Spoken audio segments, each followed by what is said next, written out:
네, 우리 하나님 말씀 에베소서 4장 보겠습니다. 우리 에베소서 4장 4절에서 6절까지입니다. 우리 지난주에 함께 생각했던 본문하고 같은 본문입니다. 에베소서 4장 4절에서 6절까지 우리 한 목소리로 봉독하겠습니다. 몸이 하나이요 성령이 하나이니 이와 같이 너희가 부르심의 한 소망 안에서 부르심을 입었느니라. 주도 하나이요 믿음도 하나이요 세례도 하나이요 하나님도 하나이시니 곧 만유의 아버지시라. 만유 위에 계시고 만유를 통일하시고 만유 가운데 계시도다. 아멘. 저희가 지난 주간에 4절 한 절하고 마친 것 같습니다. 5절, 6절 오늘 이어서 마저 하도록 하겠습니다. 에베소서 4장 3절은 평안에 매는 줄로 성령에 하나 되게 하신 것을 힘써 지켜라 이렇게 이야기합니다. 그런데 사실 우리가 하나됨이 무엇인지를 우리 스스로는 알지 못합니다. 우리는 태어나면서부터 하나됨의 관계에서 분리되어 있었던 그런 존재들이기 때문에 사실 성경이 이야기하는 하나됨의 의미가 무엇인지, 어떻게 우리가 하나 되는 것인지, 또 그 하나됨을 지키는 것, 힘써 지키는 것이 어떻게 해야 하는 것인지를 사실 우리는 모릅니다.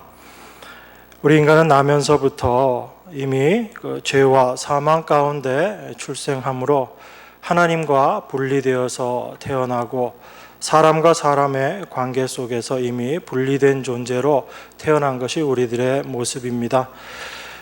사람과 사람 관계뿐만 아니고 이 만물과도 이미 서로 분리되어 버린 그런 존재가 우리 인간의 모습이다.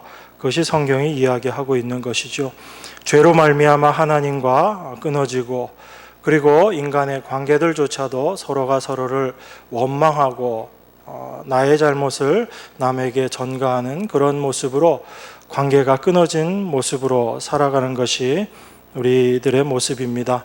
우리 인간의 타락함으로 말미암아 이 세상도 타락해버리고, 그래서 하나님의 아들들이 나타나기만을 고대하고 있는 것이 이 세상이다라고 성경이 이야기하고 있는 거죠. 그렇기 때문에 우리는 사실 성경 안에서 하나님께서 말씀하시는 하나됨이라는 것이 무엇인지 우리는 모릅니다. 그것을 모르기 때문에 우리 인간의 생각으로 하나 되려고 많이 애를 쓰죠. 이런 행사를 하면 우리가 하나 될 수 있겠는가? 또 이런 우리가 캐치프레이즈를 걸고 행동하면 교회가 하나 될 수 있겠는가? 그래서 참 많은 일들을 하지만 그것은 단지 육신의 하나됨일 뿐이지 참 성경이 말하는 하나됨과는 상관이 없는 겁니다. 그래서 우리가 그런 많은 수고와 애를 써보다가 결국에 가서는 어떤 걸 느끼게 되는가? 이 인간의 노력들로는 도무지 될 수 없는 것이 하나됨이구나라는 것을 우리가 깨닫게 되는 겁니다.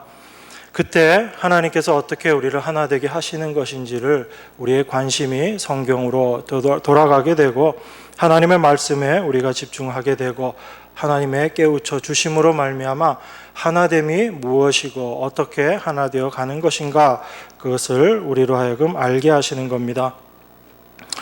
그래서 4절에서 몸이 하나이요 성령이 하나이니 이와 같이 너희가 부르심의 한 소망 안에서 부르심을 입었다, 이 말씀을 저희가 지난주에 나눠봤죠.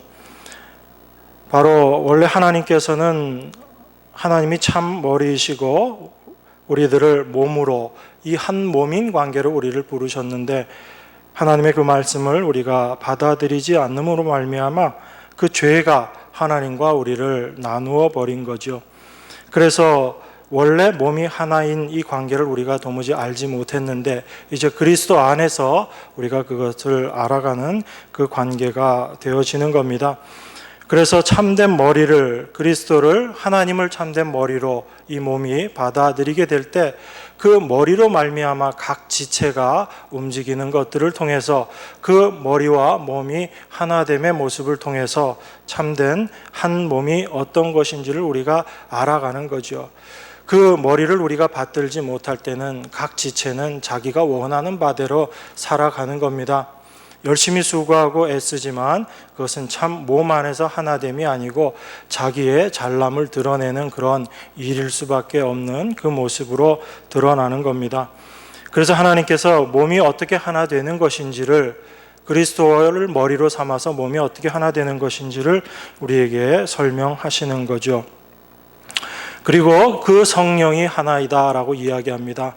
그 몸이 어떻게 이루어지는지 성령을 통해서 우리 안에 깨닫게 하시고, 우리가 오해하고 있었던 것들, 우리가 알지 못했던 것들, 참 무엇이 우리 한 몸 되는 것을 가로막고 있었는 것인가, 바로 죄가 그 일을 하고 있었다라는 것을 우리에게 말씀하시고, 죄가 무엇인지, 의가 무엇인지, 하나님께서 그 모든 일들을 어떻게 심판하셨는지를 우리 안에 깨닫게 하시는 분이 성령님이시다라는 것을 저희가 생각했습니다. 그렇기 때문에 성령이 임하지 않으면 참된 죄가 무엇인지, 내가 죄인인지 알 수 없는 것입니다. 그래서 하나님의 영이 임하신 자들만이 자기가 죄인인 것을 깨닫게 되고, 내 안에 참으로 의가 없다라는 것을 알게 되고, 죄로 말미암아 받게 되는 심판이 무엇인지를 알게 되는 겁니다. 그래서 이 성령이 하나이심으로 말미암아 한 몸된 하나됨의 관계들을 우리가 알아가게 되는 거죠. 그래서 그리스도께서, 하나님께서 우리를 부르셨을 때 한 소망, 바로 하나님의 소망, 하나님의 뜻으로 우리를 부르셨다라는 것을 알게 될 때 내가 갖고 있었던 육신의 소망들을 다 내려놓게 됩니다. 그 내려놓음을 통해서 하나님 안에서 한 소망으로 하나됨이 무엇인지를 알아가게 되는 거죠. 하나님께서 우리를 왜 부르셨는지, 하나님께서 우리에게 하나님의 부르심의 목적을 알려주지 않으면 우리들은 그저 우리 육신의 소망대로, 내가 원하는 그 소원대로 살아갈 뿐입니다. 그것을 성경은 욕심이다라고 이야기하고 욕망이다라고 이야기를 하는 거예요. 그래서 하나님과 전혀 상관없이 나를 위해서 내가 원하는 소망 갖고 있게 되면 그것은 오히려 하나님을 대적하는 자의 모습이 될 수밖에 없습니다. 하나님이 원하시는, 우리를 부르신 그 부르심의 목적이 무엇인지를 알지 못하면 인간은 그저 자기 자신만을 위해서 살아갈 수밖에 없기 때문에 그렇습니다. 그래서 그렇게 자기의 육신의 소욕대로 살아가고 있는 인간의 모습, 그것이 바로 죄의 모습이다라고 성경이 고발하고 있는 거죠. 그래서 그 성령이 우리 안에 임하시게 되면 참 몸이 하나됨이 어떠한 것인지, 우리를 부르신 하나님의 목적이 무엇인지, 참 하나됨이 무엇인지를 우리가 알게 되는 겁니다. 이게 사도가 지금 우리에게 말씀하고 계시는 하나됨에 대한 이야기들이에요. 그렇기 때문에 이 하나됨은 우리가 이전에는 전혀 생각하지 못했었고 우리가 알지도 못했던 것이고 우리가 원하지도 않았던 모습이라는 겁니다. 그런데 하나님께서 이제 당신의 택하신 백성들 마음 가운데 이것을 깨닫게 하시는 거예요. 그래서 이전에 살던 모습과는 전혀 다른 모습의, 다른 세상에서의 삶을 살아가게 하시는 것, 이게 하나님께서 하시는 일이에요. 그러니까 우리가 그리스도인이 되었다라는 것은 이제 내가 내 뜻대로, 내 생각대로 살아가고 있던 그 모습을 다 내려놓고 이제 하나님께서 원하시는 그 모습대로 살아가야지 된다라는 겁니다. 그러니까 완전히 방향성이 바뀌어 버리는 거예요. 우리 인간은 그냥 놔두면 어떤 모습으로 살아가는가?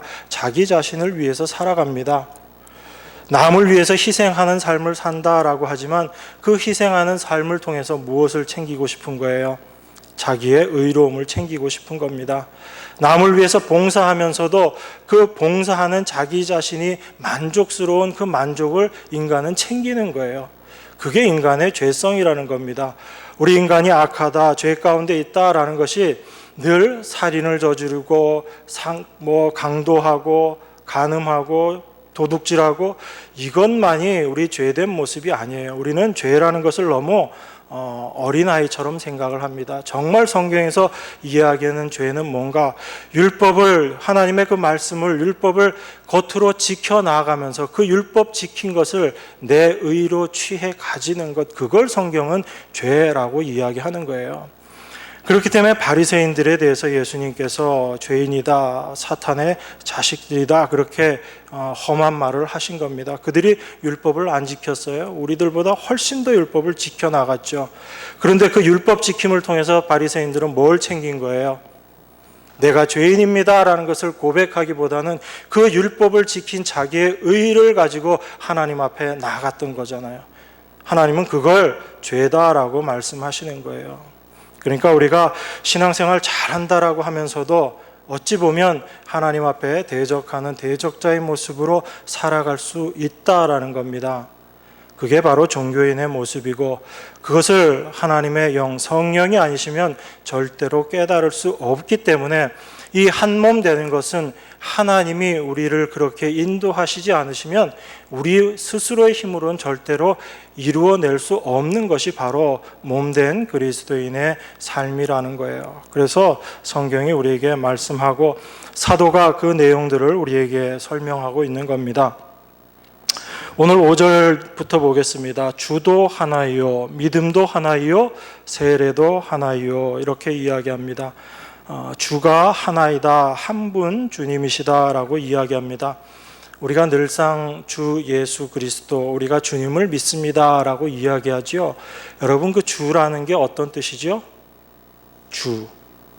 헬라어로 퀴리오스 그러는데 이게 통치자, 주인이라는 이야기입니다. 그러면 우리가 예수님을 주님이라고 부르게 된다면 내 삶의 주인이 누구란 이야기예요? 그런데 우리는 안 그렇죠.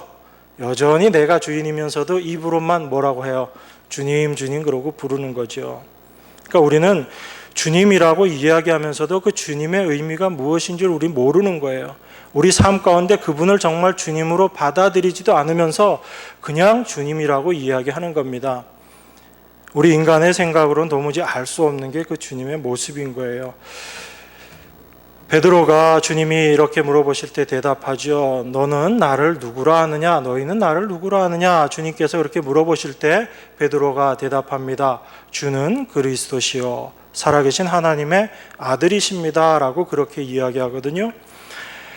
그 대답을 들으신 예수님께서 어떻게 말씀하시죠? 베드로, 너가 참 똑똑해서 잘 아는구나, 이렇게 말씀하지 않으세요.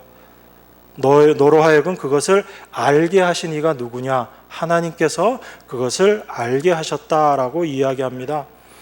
그러니까 베드로가 주는 그리스도시요 살아계신 하나님의 아들이십니다라는 그 고백을 하는 것조차도 사실은 베드로가 알아서 그것을 한 것이 아니고 하나님께서 그것을 알게 하시고 그것이 베드로 안에서 나온 것이 아니다라는 것을 성경이 나중에 증거를 해요. 어떤 식으로 증거를 하죠? 주는 그리스도시요 살아계신 하나님의 아들이십니다 라고 고백했던 베드로가 그 주님을 3번씩 부인하는 모습으로 나타나잖아요. 그걸 통해서 우리가 뭘 알 수 있는 거죠? 베드로의 그 고백은 그가 알아서 그 안에서 진심으로 나왔던 그 고백이 아니다라는 이야기죠. 그 고백은 하나님께서 입을 열어서 베드로의 입을 통해서 말씀하신 거예요. 선포하신 겁니다. 예수 그리스도가, 그 앞에 있는 예수님이 어떤 분이신지를 베드로의 입을 통해서 말씀하신 거죠. 그리고 그것이 베드로 안에 실제 정말 그 주님이 내 안에 내 삶의 주인으로 되는 과정은 그 이후에 십자가 사건 이후에 베드로의 삶을 통해서 하나님께서 베드로를 어떻게 끌고 인도하시느냐의 모습을 통해서 베드로의 삶 가운데 참 주님이 베드로의 주인이 되게끔 그렇게 인도하시는 겁니다. 그러니까 우리가 예수님을 주다 이렇게 고백하는 것조차도 우리 스스로의 힘으로 할 수 없는 거죠. 그래서 사도가 고린도서에서 뭐라고 이야기합니까? 성령이 아니고서는 그 누구도 예수를 주라 할 수 없다라고 이야기하는 겁니다. 아니, 우리는 늘 주님 주님 그렇게 이야기하는데 그 주님을 주라고 이야기할 수 있는 것은 하나님이 알게 하셔야지 가능한 것이고, 바로 성령이 우리 안에서 그 일을 행하셔야지만 우리가 그 주님을 참 주로 고백할 수 있다라는 이야기예요. 이것이 우리의 힘으로 되어지지 않는다라는 것을 성경이 말씀하고 있는 겁니다. 그래서 주도 하나이요라고 이야기할 때 우리 각자가 다 주인이 되어서 살아가고 있는 것이 우리 인생들의 모습인데, 내가 주인된 그 모든 것들이 다 내려지게 하시고 하나님께서 그것을 다 내려놓게 하시고 우리 각자의 삶 가운데 참된 주님께서, 하나님께서, 예수님께서 우리 삶에, 우리 안에 주인 되게끔 고백하시고 그 삶을 인도하시게 될 때 교회는 하나됨의 모습을 보게 되는 거예요. 그걸 통해서 발견하게 되는 겁니다. 여러분 스스로가 모여서 하나 됩시다 한다고 해서 하나가 되어지는 것이 교회가 아니라 바로 예수 그리스도가 우리들 각자에게 주인으로 자리매김하실 때, 그분이 참된 주인으로 우리 안에 임하시게 될 때 교회는 자연스럽게 하나가 되어질 수밖에 없는 것입니다. 그래서 주도 하나이요, 우리의 주인 되시는 주님은 한 분 하나님밖에 없으시다. 그것을 주도 하나이요 라고 이렇게 우리에게 말씀하고 있는 겁니다. 그러니까 이제 여러분들은 주님 이렇게 부르실 때 스스로를 자꾸 돌이켜 보셔야지 돼요. 정말 내가 주님을 그 진정한 주님으로 내가 고백하고 있는가? 아니면 그저 나는 입 바른 이야기로 주님 이렇게 이야기하고 있는 것이 아닌가, 우리가 스스로 돌이켜 봐야지 되는 겁니다.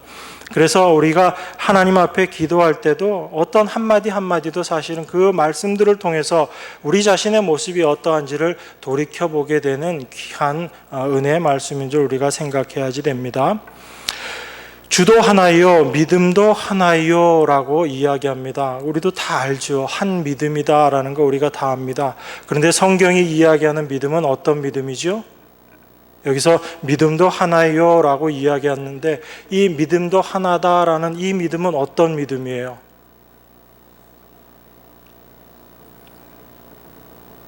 내가 다짐하고 내가 믿겠다 해서 믿게 되는 그런 믿음입니까? 아니면 내가 열심히 뭔가를 행했더니 내 안에서 생겨난 그런 믿음이에요? 그런 게 아니지요. 오직 은혜로서 우리에게 주어진 믿음입니다. 그 믿음이 에베소서 우리가 2장 8절 9절에서 생각했던 그 믿음이에요. 너희가 그 은혜를 인하여 믿음으로 말미암아 구원을 얻었나니 이것이 너희에게서 난 것이 아니요 하나님의 선물이라. 우리가 한 믿음을 다 가진 자들인데 그 믿음이 어떻게 우리에게 주어졌다고 이야기해요? 우리에게 은혜를 인해서 우리에게 주어진 것이다 라는 이야기입니다. 그러면 우리의 행위는 그 믿음에 전혀 영향이 없는 거예요. 우리의 행위와는 전혀 상관없이 오직 하나님의 은혜로 우리에게 주어진 믿음, 그 한 믿음으로 우리가 하나 되어 있을 때 온전한 하나됨이 무엇인지를 이야기하게 되는 겁니다. 이 믿음, 이 한 믿음을 받은 사람들 안에서는 절대로 자기의 행위를 자랑하는 것이 없습니다. 자기의 의를 드러냄이 없어요.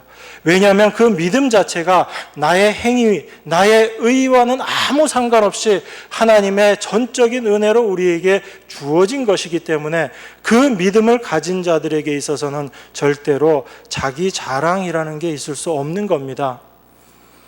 그래서 믿음이 있다라고 이야기하면서도 여전히 자기 자신의 의를 드러내고 나타내려고 한다면 아직까지도 그 믿음이 무엇인지 그는 올바로 알고 있지 못하는 거예요. 그래서 하나님께서 우리 안에 그 믿음이 무엇인지를 계속 가르쳐 주시고 깨우쳐 주시는 겁니다. 그래서 내가 받은 믿음, 그 은혜로 말미암아 나의 행위와는 아무런 상관없이 나의 행위가 어느 0.001%도 들어가지 않은 오직 하나님의 은혜로 말미암아 내가 믿게 되었다라는 그 믿음 가운데 거하는 자들이 하나님께로부터 부르심을 받은 자들의 모습이다라는 겁니다. 그 한 믿음을 갖고 있는 사람들이에요. 그래서 그 믿음 가운데 거하는 자들은 자연스럽게 하나가 될 수 없습니다. 그 어떤 누구도 자기 자신의 행위를 자랑하거나 드러내지 않게 되기 때문에 그래요. 오직 하나님의 은혜만을 바라보게 됩니다. 여러분, 하나님을 믿는다라는 것은 반대로 이야기하면 어떤 거라고 얘기했죠? 나를 믿지 않는다라는 이야기예요. 하나님을 의지합니다라는 이야기는 나를 의지하지 않는다라는 이야기입니다. 그런데 아직까지도 우리 마음 가운데 그런 생각들이 있죠. 그래도 조금은 내가 내 스스로를 좀 의지할 만한데, 내가 그래도 아직까지는 좀 믿을 구석이 있지 않은가, 이런 부분은 내가 좀 나를 믿어도 괜찮지 않은가, 이런 생각을 할 수 있습니다. 그런데 하나님께서는 그러한 우리의 생각들을 다 들추어내시고 그 생각 안에 있는 그 뿌리가 무엇인지를 우리에게 다 깨닫게 하시는 거예요. 그래서 나를 믿고 나를 신뢰하던 것에서 다 물러나게 하시고, 내가 의지하고 있었던 그 모든 것들을 다 내려놓게 하심으로 말미암아 참 하나님만을 믿는 자, 하나님만을 의지하는 자로 만들어 가시는 거예요. 그래서 우리가 하나님의 은혜를 경험하면 할수록 점점 내 자신의 모습이 어떠한지를 깨닫게 되고, 나를 의지하던 모습에서 하나님만을 의지하는 모습으로 점점 바뀌어져 가는 것입니다. 그것을 하나님께서는 우리 자신의 모습이 어떠한지를 자꾸 비춰주심으로 선을 행하는 내 안에도 그 선을 행하는 그 뿌리에 무엇이 있는지를 바라보게 하시고 깨닫게 하셔서 전과 똑같은 그런 행위를 하지만 이것이 내 힘, 내 능력이 아님을 고백해 하시는 그 모습으로 하나님께서 그 하나 되는 모습으로 우리를 인도해 가신다라는 것입니다. 이것이 우리가 교회 안에서 성령께서 하나 되게 하심을 힘써 지켜가는 그 삶의 모습으로 드러나게 되는 겁니다. 그리고 세례도 하나이요라고 이렇게 이야기합니다. 여러분, 세례가 어떤 거죠? 세례? 오늘 조금 어려운 내용을 다룰 수 있습니다. 여러분, 정신 바짝 차리시고 들으셔야 돼요. 네, 세례가 어떤 거죠? 우리가 구원받고 나서 침례받는 것, 이거 세례라고 생각합니다. 물론 맞아요. 그렇지만 사도가 이야기하는 세례는 어떤 거죠? 바로 세례라는 게 물에 깊숙이 잠기는 거죠. 그죠? 우리 죽음을 이야기하는데 사도는 특별히 이 세례를 이야기할 때 무엇을 같이 이야기하는가? 그리스도와의 연합을 이야기를 해요. 사도가 세례를 이야기할 때는 그리스도와의 연합입니다. 여러분 혼자 죽고 살아난 걸 이야기하는 게 아니에요. 나는 내가 물속에 빠져 들어가서 죽고 이렇게 생각하지만 여러분 스스로의 힘으로 죽을 수 있는 자가 없다라는 겁니다. 하나님께서 그 일을 이루어내시는 거예요. 우리 로마서 한번 보겠습니다. 로마서 6장.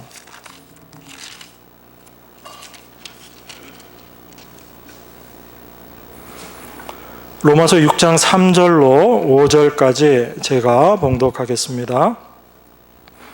무릇 그리스도 예수와 합하여 세례를 받은 우리는 그의 죽으심과 합하여 세례 받은 줄을 알지 못하느뇨. 그러므로 우리가 그의 죽으심과 합하여 세례를 받음으로 그와 함께 장사되었나니 이는 아버지의 영광으로 말미암아 그리스도를 죽은 자 가운데서 살리심과 같이 우리로 또한 새 생명 가운데 행하게 하려 함이니라. 만일 우리가 그의 죽으심을 본받아 연합한 자가 되었으면 또한 그의 부활을 본받아 연합한 자가 되리라. 사도가 지금 이 세례를 이야기하는데 그리스도와의 연합을 같이 이야기하고 있어요. 3절 이렇게 얘기하죠. 무릇 그리스도 예수와 합하여 세례를 받은 우리는, 그리스도께서 받으신 세례가 어떤 거죠? 예수님께서 이 세례에 대해서 말씀하시죠. 이게 바로 예수님의 십자가에서의 죽으심입니다. 그래서 그 예수님의 제자들이 물어볼 때 예수님께서 이 말씀을 하시죠. 너희가 내가 받아야 될 세례가 무엇인지 아느냐라고 말씀하세요. 바로 예수님의 십자가를 말씀하고 있는 겁니다. 무릇 그리스도 예수와 합하여 세례를 받은 우리는 그의 죽으심과 합하여 세례 받은 줄 알지 못하느냐라고 물어봅니다. 예수 그리스도의 죽으심, 예수 그리스도의 세례 받으심이 예수님 혼자 세례 받으신 것이 아니다. 혼자 죽으신 것이 아니다라고 지금 성경이 말씀하고 있는 겁니다. 그 예수님이 죽으실 때 우리도 그리스도와 예수님과 합하여 함께 세례를 받았다라고 이야기하는 거예요. 그래서 우리는 그의 죽으심과 합하여 세례 받은 줄을 알지 못하느냐라고 지금 사도가 물어보는 겁니다.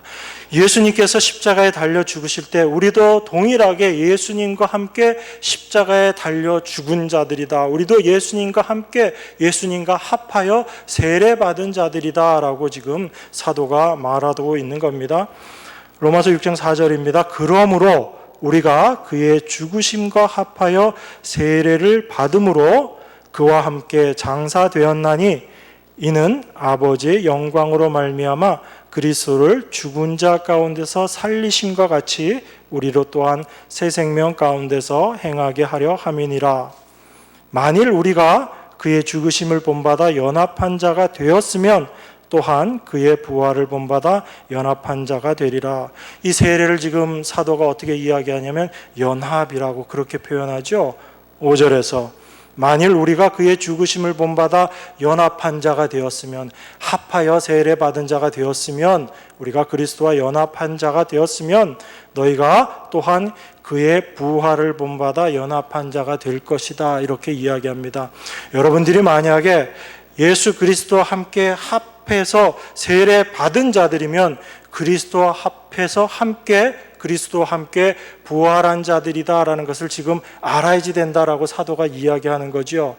예수님이 죽으실 때 십자가에 달리실 때 예수님 혼자 달리신 것이 아니고 바로 우리들도 예수님과 함께 십자가에 달렸다라는 것을 사도가 이야기하고, 그 예수님이 십자가에 달려 죽으실 때 우리가 함께 죽었다면 예수님께서 부활할 때 우리도 그리스도와 연합하여 부활한 자들이다라는 것을 지금 우리에게 말씀하고 있는 겁니다. 너희가 지금 이것을 알아야지 된다라고 이야기하는 거예요. 우리가 이것을 알지 못하면 새 생명 가운데 행하는 것이 무엇인지를 알지 못합니다. 4절을 다시 읽겠습니다. 그러므로 우리가 그의 죽으심과 합하여 세례를 받음으로 그와 함께 장사되었나니 이는 아버지의 영광으로 말미암아 그리스도를 죽은 자 가운데서 살리심과 같이 우리로 또한 새 생명 가운데 행하게 하려 함이니라. 우리가 그의 죽으심과 합하여 세례를 받고 장사되었다면 이는 아버지의 영광으로 그리스도를 죽은 자 가운데서 다시 살리신 것과 같이 우리도 다시 살리셔서 어떻게 살아가게끔 하시겠다 하는 거냐면 새 생명 가운데 행하게 하려 하심이다라고 이 얘기를 하시는 거예요. 그러니까 지금 사도가 에베소서에서 한 세례도 하나다라고 이야기하는 이 세례라는 이 단어 속에는 예수 그리스도와의 연합함을 통해서 하나님의 백성들이 하나님의 몸된 교회가 어떻게 살아가게 될 것인가를 이야기하고 그 삶의 원칙들을 이야기함으로 말미암아 우리 모두가 그 삶을 살아가게 될 때 한 몸, 하나됨이 어떠한 것인지를 우리가 올바로 알게 된다라는 이야기예요. 우리가 그리스도의 연합, 그리스도 안에서라고 이야기를 하지만 실제 우리 삶 가운데 이 말씀을 실제적인 것들로 잘 적용을 못 시켜요. 그냥 그리스도 안에서라고 이야기는 하고 그리스도와의 연합을 말하기는 하지만 성경이 무엇 때문에 그리스도와의 연합을 이야기하고 있는지를 우리가 잘 적용을 못 시키는 겁니다. 하나님은 왜 우리가 그리스도와 연합되었다고 이야기를 해요? 왜 하나님은 우리를, 하나님의 백성들을 그리스도 안에 있는 자라고 이야기하죠? 그것은 우리가 하나님의 백성 되기 이전에, 우리가 그리스도와 연합되기 이전에 우리는 다른 어떤 존재와 연합된 모습으로 있었기 때문에 그래요. 우리가 다 어떤 모습으로 있었어요? 예수님과 연합되기 전에는 누구와 연합되어 있었어요? 네. 새 사람 예수 그리스도, 두 번째 아담인 그리스도와 연합되기 전에는요, 우리는 다 옛사람 아담과 연합되어 있었던 거예요. 그래서 지금 사도가 그 세례, 죽으심, 이 연합을 통해서 우리가 어떤 모습으로 되어 있는지를 분명히 너희가 알아야지 된다라고 이야기합니다. 그걸 아는 자들이 새 생명 가운데 행함이 무엇인지를 분명히 안다라는 이야기예요. 우리가 하나님의 은혜를 알기 전에 하나님 그리스도로 말미암아 우리가 거듭나기 전에는 우리는 아담과 연합된 존재였어요. 그 아담과 연합되어서 살고 있는 그 삶의 모습이 바로 사망이 왕노릇하고 있는 세계에 살고 있었던 모습이거든요. 옛 생명 가운데 살고 있었던 모습이고요. 죄가 왕노릇하는 그 세계에 살고 있었던 모습이, 그게 아담과 연합되어 있었던 우리 인간의 모습이라는 거예요. 그런데 예수 그리스도로 말미암아 그 아담과 연합되었던 우리를 이제 하나님께서 예수 그리스도의 십자가의 그 세례 사건을 통해서 우리를 그리스도와 연합된 자로 만들어 버리셨다는 이야기입니다. 그래서 우리를 어디로 옮겨 놓으셨다는 이야기예요? 죄와 사망이 역사하는 그 곳에서 이제 하나님의 성령의 생명의 법이 역사하는 그리스도의 은혜, 하나님의 은혜가 역사하는 그 세계로 우리를 옮겨 놓으셨다는 얘기예요. 이게 그리스도와의 연합을 이야기하고 있는 겁니다. 이게 그리스도 안에서의 말씀이고 이것이 바로 우리가 그리스도와 합하여 세례를 받았다라는 말씀이에요. 이 원리를 로마서 6장, 7장, 8장을 통해서 계속 설명해 나가고 있는 거예요. 그래서 내가 어떤 위치에 있었다가 이제는 내가 어떤 위치로 옮겨졌는지를 분명히 아는 자들의 삶 속에서는 결코 정죄함이 있을 수 없다라는 것이 사도가 이야기하는 거거든요. 여러분, 이 아담의 생명, 옛 생명 가운데 살고 있었을 때 여러분의 모습은 어땠어요? 먼저 한번 물어보겠습니다. 여러분, 우리가 어떻게 해서 그 죄와 사망이 왕노릇하는 그 세상에서 살게 됐죠? 여러분이 뭐 죄를 지어서 그렇게 됐나요? 여러분이 나쁜 마음 먹어서 그렇게 됐어요? 어떻게 해서 우리가 죄와 사망이 왕노릇하는 세상에서 살게 됐어요? 태어나고 보니까 그랬죠? 난 잘못한 거 하나도 없는데, 내가 무슨 죄를 지은 것도 없는데, 태어나서 보니까 나는 이미 죄가 왕노릇하는, 그 사망이 왕노릇하는 세상에 내가 살고 있었던 거예요. 나는 그 본질로 내가 태어나 버린 거예요. 그것이 바로 아담에 속해 있는 인류의 모습이에요. 그게 바로 우리의 죄된 우리들의 본질의 모습이다라는 겁니다. 그러면 우리가 어떻게 생명의 성령의 법, 은혜가 왕노릇하는 그곳으로 옮겨갈 수 있지요? 우리가 뭔가 착한 일을 하고 선한 일을 하고 우리가 뭔가를 해서 그렇게 옮겨가게 되나요? 그게 아니죠.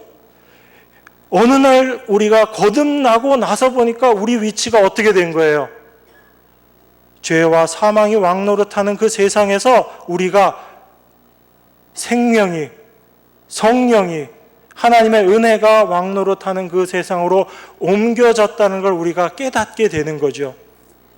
이 하나님의 은혜를 알지 못했을 때는 우리는 죄가 왕노릇하는 그 세상 속에서 그렇게 살고 있었어요. 그래서 아무리 거기서 열심을 살고 신앙생활을 열심히 잘한다고 하고 헌신하고 사람들을 돕고 그렇게 살아도 그 최후의 마지막은 어떤 거예요? 사망이라는 결과밖에 안 낳는 거예요. 그 죽음입니다. 그래서 아무리 종교생활을 열심히 해도 결국은 죽음 앞에서 그 죽음의 왕노릇하는, 사망의 왕노릇하는 그 곳에서 멸망받을 수밖에 없는 것이 바로 우리들의 모습이라는 거예요. 그런데 예수 그리스도께서 십자가에서 그 모든 일들, 우리를 대신해서 저주를 받으시고 혼자 십자가에 달리셔서 그것만을 끝내신 것이 아니고 우리를 품고 안으셔서 그 저주를 함께 받으시고 그리고 하나님 앞에서 우리도 하나님 앞에 새로운 모습으로 태어나게 하셔서 새 사람의 모습으로 태어나게 하셔서 새 생명의 삶을 살아갈 수 있도록 우리를 그렇게 옮겨 놓으셨다는 거예요. 그것이 세례의 의미입니다. 그래서 우리가 하나님을 알지 못했을 때 그 죄와 사망의 법 가운데 살고 있었을 때는 늘 우리 안에 우리 삶 가운데 주장되어지던 원칙들이 있어요. 그게 어떤 거예요? 선악을 늘 따지는 거죠. 아담과 하와가 범죄했던 그 이유, 내가 하나님처럼 되어서 선악을 아는 일에 하나님처럼 되고자 하는 그 마음, 그 마음으로 내가 하나님처럼 높아지려는 그 마음이죠. 그래서 죄로 말미암아 타락해버린 인간은 늘 그 선악 가지고 이 선악 체계 속에서 살아가는 거예요. 이 체계 속에서 살아가는 사람은 어떤 삶을 살 수밖에 없어요. 내가 뭐 죄 하나 짓게 되면, 뭘 하나 잘못하게 되면 그 잘못한 것에 대한 죄책감으로 늘 고통스럽습니다. 내가 뭔가 선 하나 행하게 되면 내가 잘한 그것 하나 가지고 못하는 사람과 나를 비교하게 되고, 나는 잘했는데 넌 왜 못하느냐, 이런 모습으로 살게 되는 거죠. 그래서 이 죄가, 이 사망이 왕노릇하는 이 세계 속에서 사는 사람은 늘 무엇이 옳고 무엇이 그른가만을 따지게 되고, 또 한 가지의 원칙이 어떤 거냐면 그 세계 속에서 스스로 선악을 판단하면서 자기가 뭔가 옳은 것을 하면 그 옳은 것을 자기의 의로 삼고자 하는 그런 공로주의를 가지고 살아가는 거예요. 그래서 잘하면 잘하는 대로, 못하면 못하는 대로 하나님을 의지하기보다 늘 자기 자신의 모습만을 바라보게 되는 거죠. 그래서 그런 사람의 삶 속에서는 절대로 평안함이 있을 수가 없고 늘 두려움이 있을 수밖에 없고 늘 죄책감이 있을 수밖에 없는 거예요. 그래서 죄와 사망이 왕노릇하는 그 세계 속에서 사는 사람은 늘 자기 자신의 행함, 자기의 모습, 자기의 죄, 이런 것들만 바라보면서 사는 겁니다. 그래서 거기에 매여서 늘 육신의 평생의 삶을 종노릇하면서 살아가는 거예요. 그런데 하나님께서 우리를 어떻게 옮기셨는가? 바로 그 죄와 사망의 세계에 속해 있던 우리를 은혜, 생명의 성령의 법이 역사하는 그 세계로 우리를 옮겨 놓으셨다라는 거예요. 이게 우리의 힘, 우리의 어떤 노력이 아니고 예수 그리스도를 통해서 하나님께서 이루어 놓으신 일이에요. 그래서 골로새서에서 이렇게 말씀하죠. 그가 우리를 흑암의 권세에서 건져내사 그의 사랑의 아들의 나라로 옮기셨으니, 이렇게 이야기합니다. 그러니까 여러분들은 지금 어디에 살고 계시는 거예요? 여전히 죄와 사망이 왕노릇하는 세상에 살고 계세요? 아니면 하나님의 은혜, 생명의 성령의 법이 왕노릇하는 세상에 살고 계세요? 쉽게 대답이 잘 안 나오죠. 자꾸 내 안에 죄가 보여지고 나는 오늘도 죄 지었는데, 그런 생각 때문에 여러분들이 자꾸 거기에 매여 있는 거예요. 그런데 성경은 뭐라고 이야기하는지를 여러분들이 분명히 아셔야지 된다는 얘기예요. 성경은 이미 여러분들을 죄와 사망의 법에서 옮겨서 생명의 성령의 법으로 여러분들을 다 옮겨놨다라고 이야기합니다. 그걸 우리가 믿음으로 바라보게 될 때 내 안에서 비록 죄가 나오더라도, 내가 죄를 짓더라도 그 죄 짓는 모습을 바라보면서 죄와 사망이 역사하는 그런 선악의 세계에서 내가 내 자신을 바라보는 것이 아니고 나를 이미 그 세계에서 하나님의 은혜의 세계로 옮겨놓은 그 모습 속에서의 나를 바라보는 거예요. 그게 우리가 그리스도 안에서의 삶을 이야기하는 겁니다. 이것을 우리가 알지 못하면 우리는 늘 뭔가 죄 하나 지으면 여전히 내가 죄에서 벗어나지 못하고 있구나, 거기에 매여서 사는 거예요. 그런데 성경은 그렇게 이야기하지 않습니다. 이미 그리스도와 연합된 자들은, 이미 그리스도와 합하여 죽은 자들은 그리스도와 합하여 부활하여서 하나님 앞에서 새 생명 가운데 행하는 자들로 다 옮겨졌다라고 이야기를 하는 겁니다. 우리가 그것을 믿음으로 바라볼 수 있어야지 돼요. 그러면 우리는 이미 새 생명으로 옮겨졌는데 왜 우리 안에서 여전히 죄가 나오고 나는 죄를 짓는가? 그걸 성경은 뭐라고 이야기하냐면 육체의 소욕이다라고 이야기를 해요. 그 육체의 소욕이라는 의미는 이미 우리는 이 죄와 사망이 왕노릇하는 세상에서 하나님의 은혜가 왕노릇하는 이 생명의 세계로 옮겨짐을 받았는데, 이 옛날에 살던 그 습관, 그 습성들이 우리 안에서 자꾸 발견되어지니까 그것이 보일 때마다 우리 자신이 자꾸 여기에 있다라고 생각하는 거예요. 그래서 갈라디아서에서 그 말씀을 하는 겁니다. 하나님의 성령의 법, 그 예수 그리스도로 말미암은 그 생명의 성령의 법, 그것과 육체의 소욕은 서로 거스릴 수밖에 없다라고 이야기하는 거죠. 그래서 육체의 소욕은 성령을 거스리고 성령은 육체를 거스리나니 이 둘이 서로 대적함으로 너희가 원하는 것을 하지 못하게 만든다라고 이야기합니다. 이걸 우리가 자꾸 대적해서 서로 싸운다라는 이 의미로 여러분들이 이해하시는 게 아니고, 바로 우리는 이미 그 육체의 소욕, 우리 안에서 그 육체의 소욕을 느끼지만 이것은 죄와 사망에 속해 있던 그 습성 때문에 나오는 나오는 것이다라는 걸 우리가 분명히 알아야지 돼요. 이미 우리가 이전에 어떠한 존재였는지를 여러분들이 아시게 된다면 이제 이 모습에서 우리는 하나님의 은혜가 왕노릇하는 세상으로 옮겨졌음을 믿고 내 안에서 그런 육체의 소욕이 나올 때마다 우리가 이것을 어떻게 하라는 얘기예요? 성령의 은혜로 말미암아 우리가 이미 이 하나님의 은혜 가운데로 옮겨진 자이다라는 것을 믿음의 눈으로 여러분들이 바라보게 될 때 그 육체의 소욕은 절대로 하나님의 일하심을 대적할 수 없는 그 모습이 된다는 거예요. 그래서 우리 안에 여전히 어떤 위치에 이르렀다 할지라도 우리 안에서 그런 것들이 경험되어지는 거예요. 우리가 거룩해졌다, 성화되었다라고 이야기한다라고 해도 그것이 우리가 하나님처럼 되고 우리가 천사처럼 됐다는 얘기가 아니거든요. 죄의 어떤 세력에서 완전히 끊어졌다는 의미가 아니에요. 우리 안에 어떤 그의 죄로 말미암은 생각들 이것조차 다 끊어진다는 얘기가 아니에요. 우리가 육신을 입고 있는 한은 그런 것들이 우리 안에서 나올 수가 있습니다. 그렇지만 그것은 이미 아담 안에 속해 있던 자의 모습에서 나오는 것이다 라는 것을 우리가 분명히 알게 될 때 우리는 그리스도와 함께 연합해서 그리스도와 함께 죽었고 그리스도와 함께 부활하였음으로 말미암아 하나님 앞에서 우리가 이제 사는 자들이 되었다라는 것을 하나님의 이 말씀을 통해서 우리가 분명히 알게 되면 우리의 삶은 이제 옛 생명 가운데 사는 삶이 아니고 새 생명 가운데 사는 삶이구나라는 것을 우리가 깨닫게 되고 그걸 인정하게 되는 거예요. 그 새 생명 가운데 행하라라는 그 의미의 말씀은 너희들에게 죄 짓지 말아라 이렇게 말씀하시는 그 말씀이 아니고 이제 죄와 사망과 그 모든 것들은 옛사람 아담에게 속한 것이고 이제 새 생명 가운데 옮겨진 우리들은 예수 그리스도께서 우리를 위해서 이루어 놓으신 그 은혜 가운데 하나님의 은혜 가운데 사는 자가 되었기 때문에 은혜만을 바라보고 살아라라는 의미예요. 그게 새 생명 가운데 행하라라는 이야기입니다.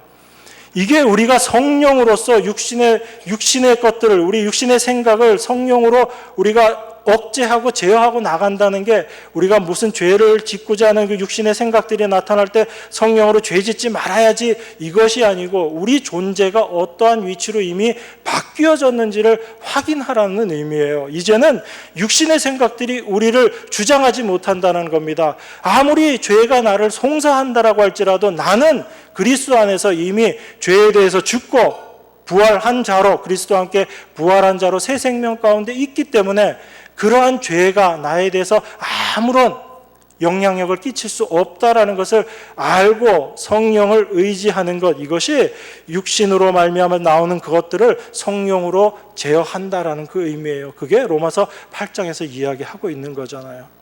이게 세례가 이야기하고 있는 의미입니다. 이 그리스도의 은혜만을 올바로 바라보는 이 모습에 거하는 자 이게 바로 교회의 모습이란 이야기예요.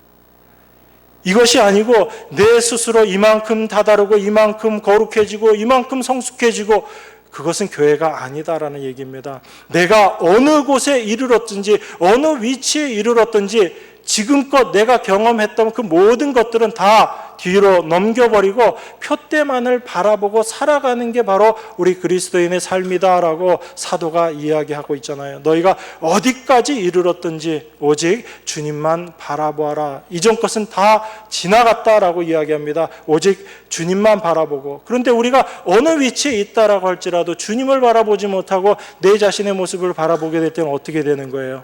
여지없이 떨어지는 거예요. 그래서 우리가 늘 그것들을 경험하지 않습니까? 그런데 성경은 우리에게 이야기하는 거예요. 우리는 이미 그리스도와 연합해서 세례받은 자들이다. 우리는 그리스도 안에 있는 자들이다. 사망의 세력, 죄의 세력이 우리에게 어떻게 송사한다 할지라도 그것은 이미 죄와 사망의 세계 안에서 영향을 끼치는 것이지 생명의 은혜, 성령의 법 안으로 은혜 안으로 들어와 있는 우리들에게는 그것은 아무런 영향을 끼칠 수 없다라고 지금 이야기하고 있는 겁니다. 그리스도로 말미암은 세례라는 것이 한 세례를 받은 자들이다라는 의미가 그거예요. 사도가 우리가 바로 그러한 자들이다라는 것을 우리에게 지금 말씀하면서 우리가 받은 은혜가 얼마나 크고 놀라운 것인지를 우리에게 지금 깨달으라고 이야기하는 겁니다. 그걸 아는 자들이 그리스도 안에서 한 몸된 성령께서 하나 되게 하신 것을 힘써 지켜 나가는 자들이에요. 여러분, 성경은 특별히 로마서를 통해서 우리에게 뭘 말씀하고 있냐면, 이렇게 죄와 사망의 세계에서 생명의 은혜의 세계로 우리를 옮기셨는데, 이 일을 어떻게 했다라고 말씀하시냐면 단번에 이루어 버리셨다라고 이야기해요. 한 번 더 확인해 보겠습니다. 로마서 우리 6장 9절 10절. 제가 말하니까 잘 안 믿으시는 것 같아요. 로마서 6장 9절 10절 다시 한번 제가 여러분 같이 읽겠습니다. 9절 10절 같이 읽겠습니다. 이는 그리스도께서 죽은 자 가운데서 사셨음에 다시 죽지 아니하시고 사망이 다시 그를 주장하지 못할 줄을 알미로라.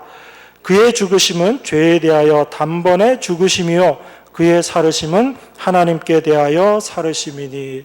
예수님의 죽으심이 어떤 죽으심이라고요? 죄에 대해서 단번에 죽으심이고, 그리고 그의 살으심은 하나님에 대하여 살으심이다 라고 이야기하죠.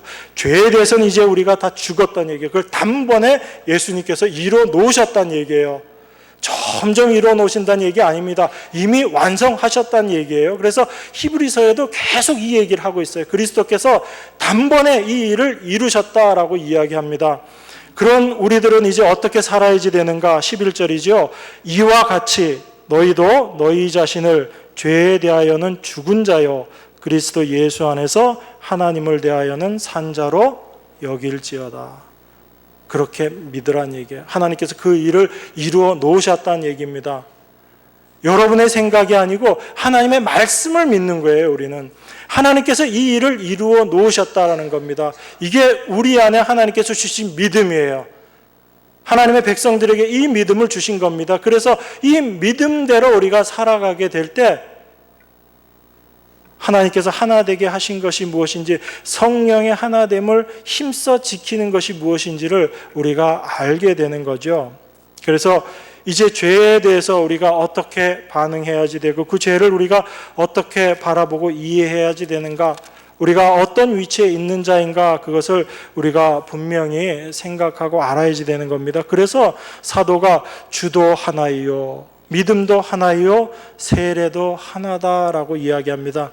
한 분 예수님만이 우리 삶 가운데 참 주인이 되시고, 그 한 분 예수님으로 말미암은 믿음, 은혜로 말미암아 우리가 얻게 된 이 믿음, 우리의 행위나 우리의 노력이 아닌 오직 은혜로 말미암아 우리에게 임한 이 믿음을 가진 자들이 예수 그리스도와 함께 세례 받은 자들이다, 그리스도 안에 연합된 자들이다, 이것을 우리에게 지금 사도가 말하고 있는 거예요. 이 안에서 하나님께서는 우리를 하나 되게 하셨습니다. 이 하나 되게 하신 자들의 삶 가운데 이제 고백되어지는 게 있어요. 그게 뭐냐면 바로 6절의 말씀입니다.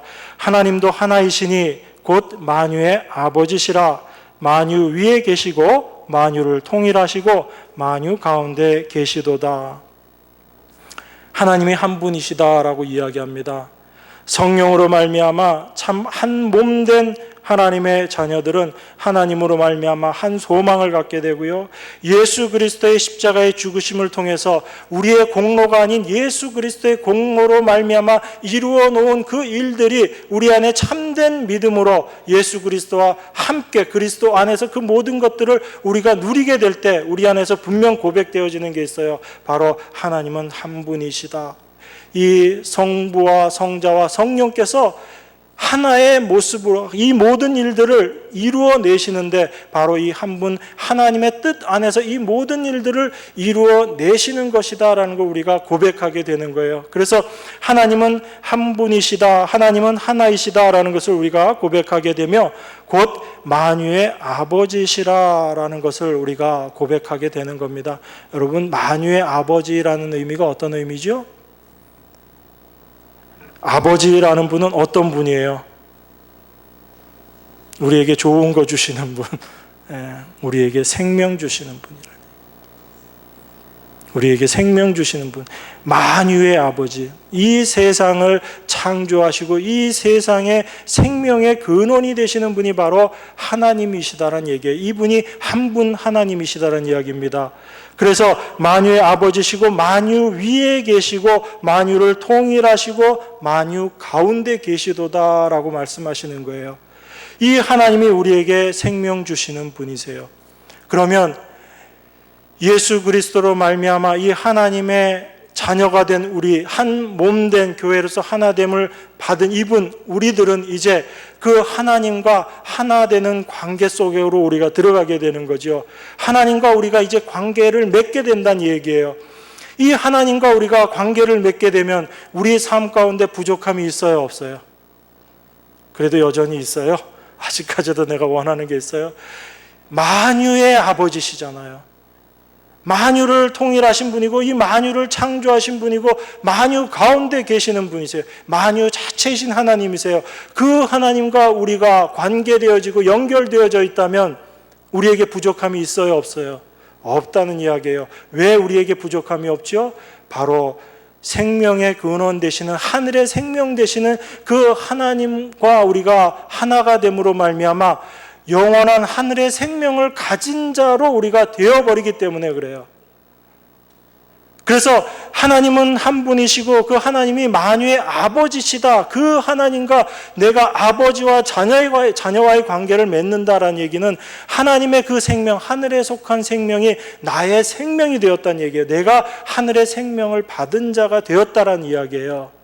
이 하늘 생명을 받은 자의 삶 가운데 분명히 드러나는 게 있습니다. 그게 뭐냐면 생명의 문제와 생존의 문제가 이제 구별되어지는 거예요.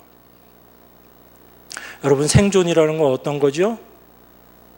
내가 이 땅에서 내 육신의 생명을 보존하기 위해서 뭔가 필요한 것들을 계속 얻는 것, 이게 생존을 위한 노력이잖아요. 이걸 생존이라고 이야기하거든요. 그런데 참 하늘의 생명이 내 안에 들어와 버리면 생존의 부분이 문제가 될까요? 안 될까요? 안 되는 거예요. 내가 여기서 어떤 모습으로 있다 하더라도 이것은 내가 여기 있는 것 아무리 많이 얻고 내 것으로 쌓아 놓는다고 하더라도 이건 결국은 뭐예요? 이건 사망으로 가는 길이거든요. 영원한 하나님의 생명에서 끊어져 버린 자들이 무엇을 중심으로 살 수밖에 없냐면 생존 문제로 살 수밖에 없는 거예요. 그래서 끊임없이 두렵고 떨리고 욕심을 갖게 되고, 왜 그렇게 되죠? 영원한 생명, 생명의 근원이신 하나님과 단절되어 버린 인간이 자기 스스로 살아남아야지 되기 때문에 어떻게 해야 돼요? 열심히 일해서 쌓아놔야 되죠. 오늘 먹을 것뿐만 아니고 내일 먹을 것, 1년 뒤에, 10년 뒤에, 100년 뒤에 먹을 것까지 쌓아놔도 안심이 안 되는 게 인간의 마음이에요. 내 후손들이 먹을 것까지 쌓아놔도 저거 혹시 도둑 맞지 않을까? 그 두려움 가운데 전전긍긍하는 게 여전히 생존이라는 문제에 잡혀있는 인간의 모습이거든요. 그런데 그런 우리들에게 하나님의 생명이 임하게 되면, 그 하늘의 생명이 임하게 되면 생존의 문제가 어떻게 보일 것 같아요? 물론 우리가 일하고 수고하고 애쓰고 노력해야 되지만 이것 자체가 우리를 살리는 것이 아니다라는 것을 알게 되죠. 그것이 생명을 아는 자들의 삶의 모습이에요. 그래서 예수님께서 말씀하시잖아요. 너희는 먼저 그의 나라와 의를 구하라 라고 말씀하시는 거예요. 다른 모든 것들은 하나님께서 우리에게 필요한 대로 채워주실 거예요. 혹 안 주시면 어떻게 하면 돼요? 빨리 하나님께 가면 되잖아요. 그게 우리에겐 더 기쁨이잖아요. 그게 더 소망이죠. 말은 늘 그렇게 하면서 어떤 어려운 일만 닥치면 살았다 그렇게 얘기하시죠. 사실은 우리의 이 육체의 소욕이 우리를 그렇게 자꾸 보여지게 하는 거예요. 그래서 하나님의 생명을 아는 자들인데도 불구하고 하늘의 생명이 어떤 것인지를 우리가 날마다 깨닫지 못하고 경험하지 못하니까 우리의 기도가 항상 어떤 기도밖에 없어요? 우리의 생존을 위한 기도밖에 없잖아요. 생명을 안다라고 하면서도 그저 생존의 문제에 붙잡혀서 살아가고 있는 게 우리들의 모습이잖아요. 하나님은 그거 자꾸 우리에게 깨닫게 해주시는 거예요. 그래서 그 문제에서 참 생명의 문제, 하나님께로 우리의 시선이 향하게끔 하는 거예요.